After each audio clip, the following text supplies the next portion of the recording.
আর বাচ্চা ছেলের মাথায় হাত রেখে কোনোদিন দিব্যি দেবেন না, আপনি শেষ হয়ে যাবেন। বাচ্চা ছেলের মাথায় হাত রেখে দিব্যি দিলে কি হয় জানেন? সত্য ঘটনা, অন্য কোনো নয়, আমাদেরই বংশের ঘটনা, আমাদেরই বংশের। আমি তখন জন্ম নেইনি, আমার জন্মের আগের ঘটনা।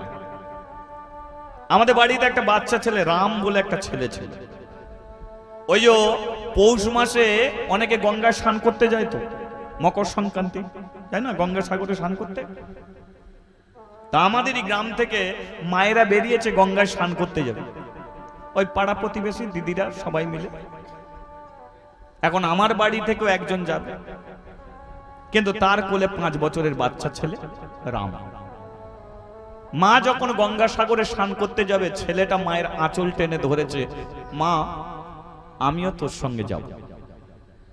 আচ্ছা বলো তো, মা কি কোনোদিন ছেলেকে নিয়ে যেতে পারবে ওই গঙ্গা সাগরে?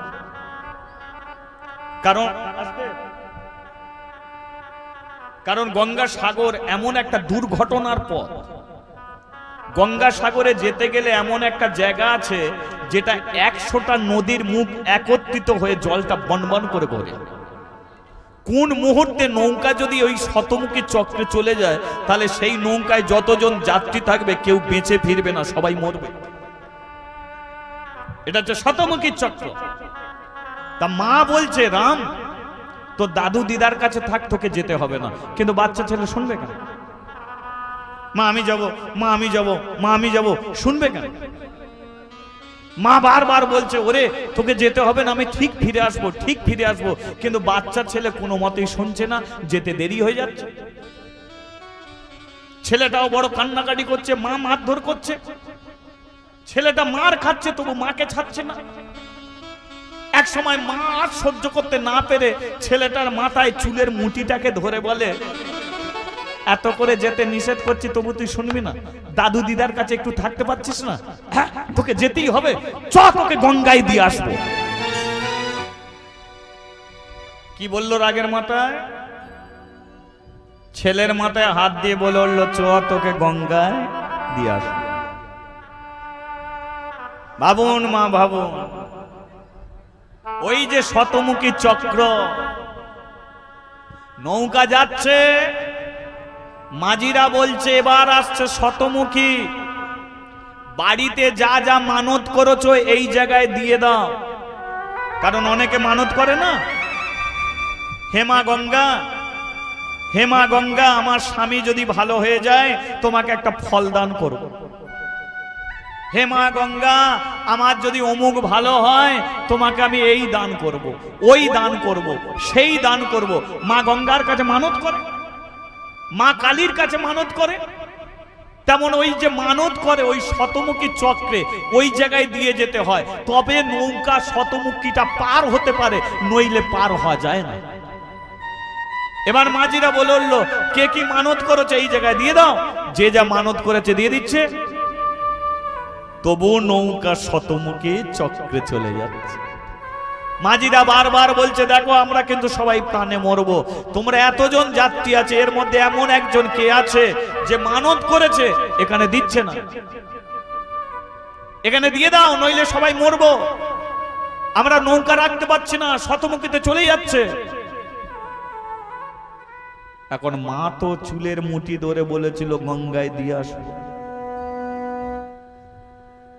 সেই মা তো সে কিছুই মানত করেনি, কিন্তু নিজেরই অজান্তে রাগের মাথায় যে ছেলেকেই মানত করেছে গঙ্গায় দেবে সেটা জানে না। শতমুখী চক্রে চলে যাচ্ছে নৌকা,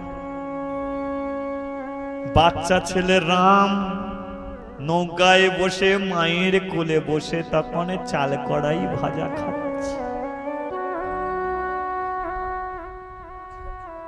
ও বাচ্চা ছেলে কি জানবে, ও মরণ বাঁচনের কি বুঝবে? সমস্ত যাত্রীরা বলছে, ওরে কি মানত করেছিস, কি মানত করেছিস, কি মানত করেছিস। হঠাৎ একজন বলল, হেরা দিদি, তুই যখন আসছিলিস, তোর ছেলেটা যখন কান্নাকাটি করছিল, তুই ছেলের মাথায় হাত রেখে বললি তোকে গঙ্গায় দিয়ে আসবো। তাহলে তুই কি ছেলেকে মানত করেছিস? তোরই জন্য কি এ নৌকা শতমুখীতে যাচ্ছে? মা গঙ্গা কি তোর ছেলেটাকে নিয়ে নিতে চায়? মা বলে চুপ কর, আর কেউ শুনতে না যেন পায়। আমি কিছু মানত করিনি, কিন্তু রাগের মাথায় বলেছিলাম তোকে গঙ্গায় দিয়ে আসবো। তবে কি মা গঙ্গা আমার ছেলেটাকে নিয়ে নেবে?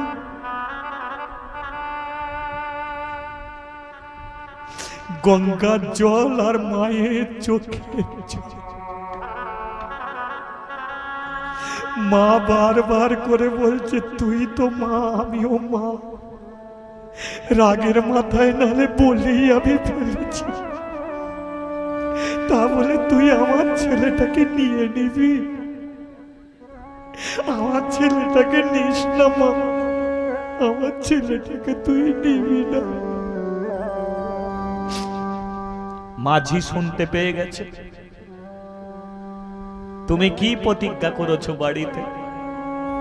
আমি প্রতিজ্ঞা করিনি মাঝি ভাই, রাগের মাথায় বলেছিলাম ছেলেটাকে গঙ্গায় দিয়ে আসবো। এমন প্রতিজ্ঞা কেউ কোনোদিন করে? দাও ছেলেটাকে দিয়ে দাও। আমার ছেলেটাকে নিয়ে কি করবে এখনো বুঝতে পারছো না? এই একটা ছেলের জন্য এখানে যতগুলো নৌকায় যাত্রী আছে সবাই মরবে, আমরা মরবো। এ ছেলেটাকে দিতেই হবে, মা গঙ্গা না নিয়ে ছাড়বে না। এ শতমুখী চক্রে নৌকা চলে যাচ্ছে, বুঝতে পারছো না? আমার ছেলেটাকে আমি কেমন করে দেবো? রামকে আমি ছাড়বো না।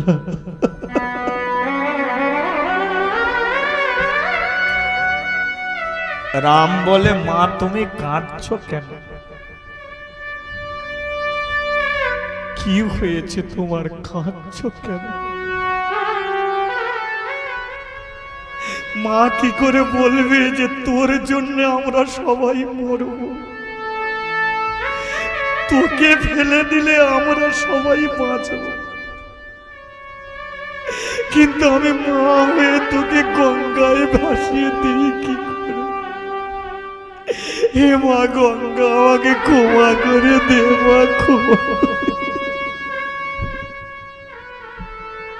মাঝিরা বলে উঠল ছেলেটাকে যদি না দাও জোর করে আমরা ছেলেটাকে গঙ্গায় ভাসিয়ে দেব।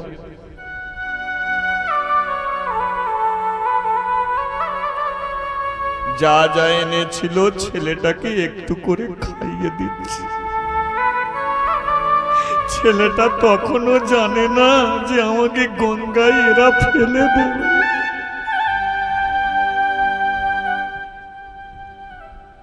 মাঝি ভাই ওই 5 বছরের রামকে দিয়েছে। রাম বলল আমার মায়ের কোল থেকে তুমি আমাকে নিলে কেন? সেদিন কি ওই গঙ্গায় সবাই প্রার্থনা করছে, মা গঙ্গা এ ছেলেটাকে তুই নিস নি।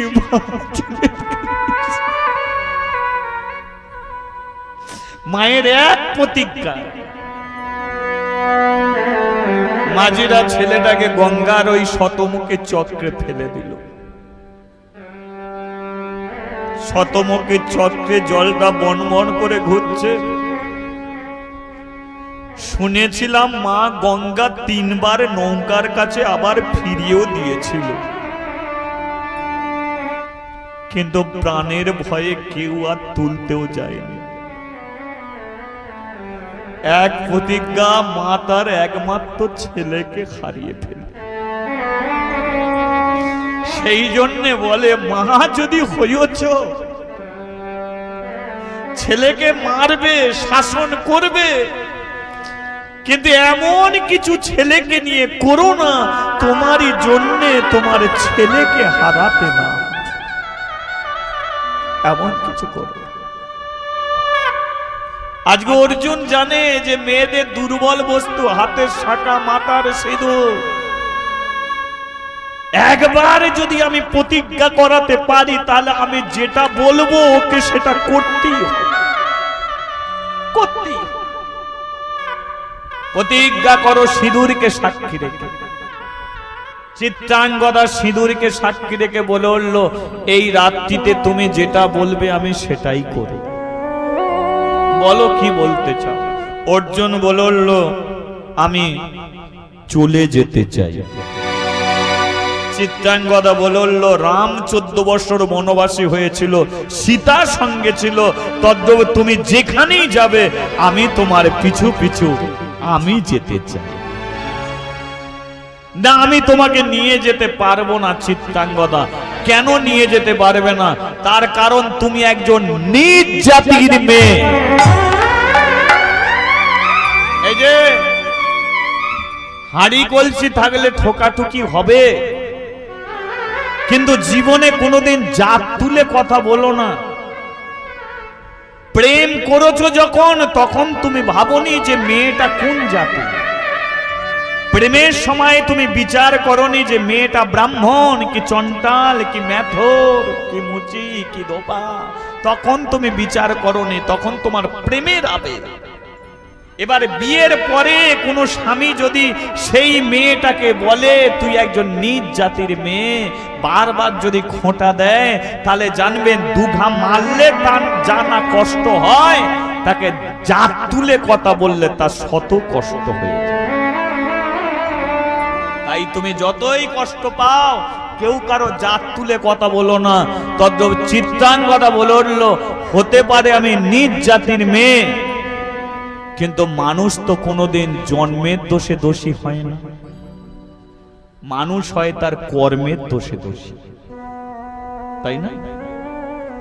এই যে বাচ্চা বাচ্চা ছেলেরা, এদের ঘরে কেউ দোষ দেয় না, কিন্তু এই ছেলেরা বড় হয়ে যদি ডাকাতি করে, তাহলে কিসের জন্য? তার কর্মের জন্য সে দোষ পায়। জন্মের জন্য দোষ পায় না, দোষী হয় কর্মের দোষে। তাছাড়া জন্ম হোক যথাতথা, কর্মই হলো পরিচয়। যে কুলেই মানুষের জন্ম হোক না, কর্মটা তোমার ঠিক থাকুক, কর্মটা ঠিক থাকুক। কোন যদি একটা নিজ জাতির ছেলেও যদি তুলসী কাঠের মালা পরে তিলক সেবা করে, সে যদি হরিবাসরে বসে, তাকে কেউ আঙুল তুলে বলতে পারবে না নিজ জাতির ছেলে। তাকে কি বলবে?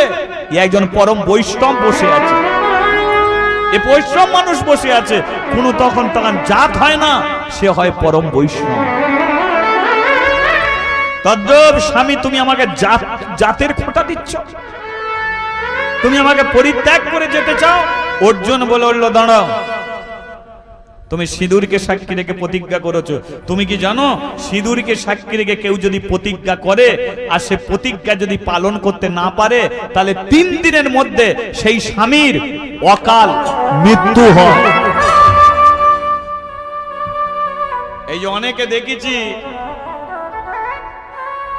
সিঁদুরের দিব্যি দিয়ে বলে আমি এটা করিনি, তুমি নিজে বাঁচবে বলে সিঁদুরের দিব্যি দিয়ে দিলে, কিন্তু সত্যি যদি করে থাকো, মিথ্যা যদি তুমি এই কথা বলো, তাহলে এর কারণে কিন্তু 3 দিনের মধ্যে তোমার স্বামী মারা যাবে। আজকে চিত্রাঙ্গদাকে 2 নৌকায় ফেলে দিয়েছে। অর্জুন বলল, যদি ধরে রাখো 3 দিনের মধ্যে আমি মরবো, আর যদি ছেড়ে দাও তাহলে আমার নাম করে হাতে শাঁখা মাথায় সিঁদুর পরে থাকতে পারবে। তাহলে বলো, তুমি ধরে রাখবে না আমাকে ছেড়ে দেবে? আচ্ছা মায়েরা বলুন তো, চিত্রাঙ্গদার এখন কি করা উচিত? ধরে রাখা উচিত না ছেড়ে দেওয়া উচিত? ধরে রাখলে বিধবা হবে, আর ছেড়ে দিলে হাতে শাঁখা মাথায় সিঁদুর থাকবে। তাহলে ধরে রাখবে না ছেড়ে দেবে? কোনটা চাও? সিঁদুর চাও না বিধবা হতে চাও? সবাই তো একটা কথাই বলবে যে সিঁদুর নিয়ে বেঁচে থাকতে চাই, তাই না? তদ্রূপ চিত্রাঙ্গদাও বলে উঠল, যাও তুমি চলে যাও, আর আমি তোমাকে ধরে রাখবো না। অর্জুন বলে উঠল, আমি চলে তো যাব, কিন্তু আমি চলে যাবার পরে তুমি যদি আমার কথা চারিদিকে বলো। চিত্রাঙ্গদা বলে উঠল, আমি প্রতিজ্ঞা করছি মরার আগে পর্যন্ত এই রাত্রির কথা কোনোদিন আমি কারো কাছে বলবো না। বিদায় নিয়া অর্জুন চিত্রাঙ্গদাকে ছাড়ি চলিয়া গেল। স্বামীর পথ চাহি চিত্রাঙ্গদা কাঁদিতে লাগিল।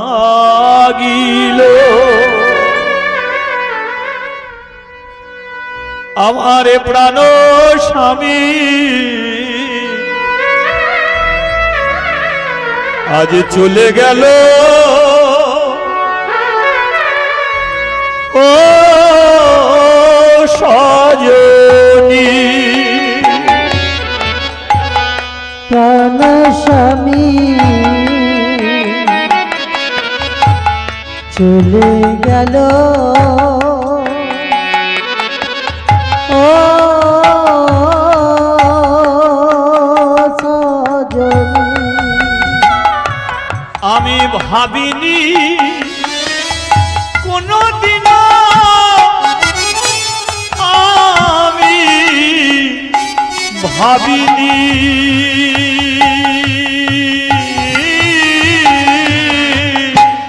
প্রাণ স্বামী চলে গেল, ও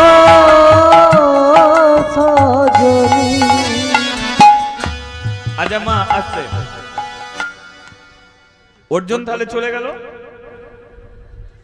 কিন্তু চিত্রাঙ্গদা কিছুদিন পরে জানতে পারলো যে সে আর একা নয়, তার গর্ভে সন্তান এসে গেছে। আচ্ছা স্বামী চলে গেছে, গর্ভে সন্তান, এবার চিত্রাঙ্গদা কি করবে? আর মরতেও পারবে? কারণ সে জানে মরতে চাইলেও মরতে পারবো না, কারণ গর্ভে আমার সন্তান। এবার কি করি? হাই নিয়তি,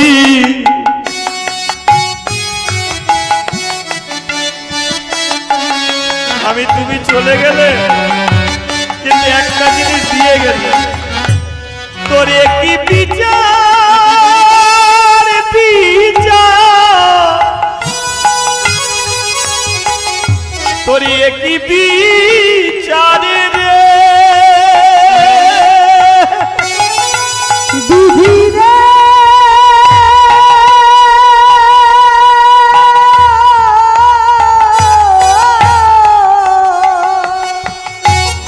কি করলি এটা?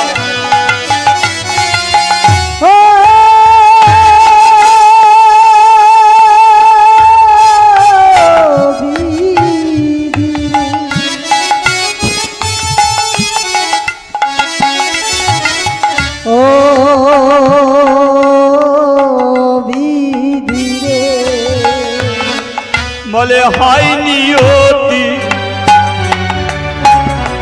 তোর একই বিচার বিচার, তোর একই বিচার রে কেন দিয়ে বিধি বিধি রে এমনি করে কেড়ে দিলি রে, কোন জন্মে অপরাধে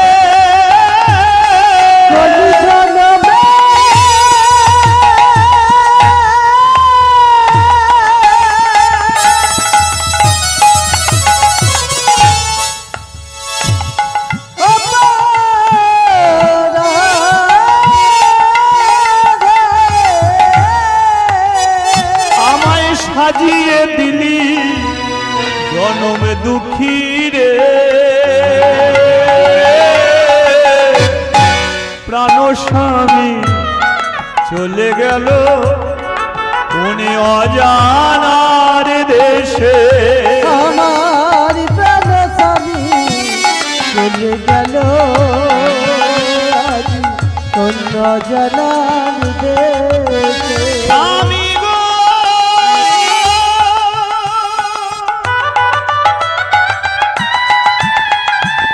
ও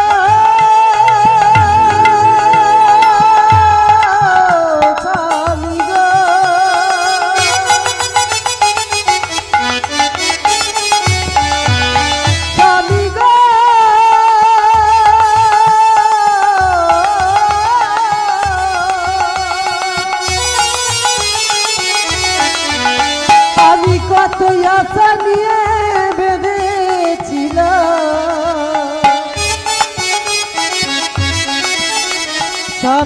তোমার সুখের ঘর ভাবিনি ভুলে গিয়ে আমায় করে